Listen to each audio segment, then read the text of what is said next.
Today, we're setting the stage for a thrilling head-to-head battle between two leading performance tires, the Continental SportContact 7 and the Michelin Pilot Sport 5. While both are designed for sports cars and high-performance vehicles, they fall into different categories. The Continental SportContact 7 is in the ultra-high performance segment, while the Michelin Pilot Sport 5 is in the ultra-high performance segment. With this in mind, let's dive deep and compare these two with a keen eye on their unique strengths and limitations. First up, let's talk about their dry performance. The Continental SportContact 7 made a stunning debut, showcasing its prowess by outperforming competitors in multiple press tests. Particularly impressive is its dry braking capability, where it outbrakes the Michelin Pilot Sport 5 by 1.4 meters, securing the top spot in dry braking tests. In terms of dry handling, both tires are neck and neck. The SportContact 7 edges slightly ahead with an average speed of 115.2 kilometers per hour,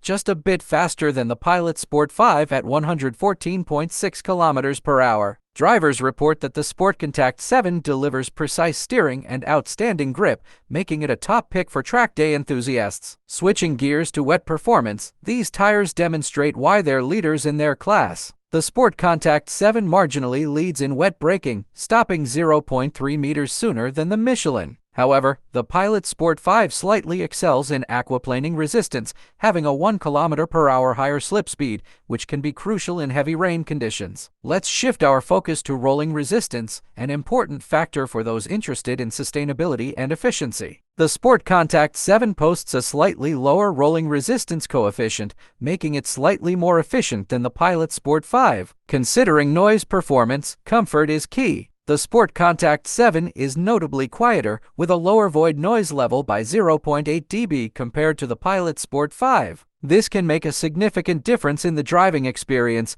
especially on long trips where road noise can be a fatigue factor. So, which tire should you go for? If you're looking for top-notch dry performance and efficiency, the Continental SportContact 7 is an excellent choice. However, if wet handling and aquaplaning resistance are higher on your priority list, then the Michelin Pilot Sport 5 might be the way to go. Thanks for watching and don't forget to subscribe.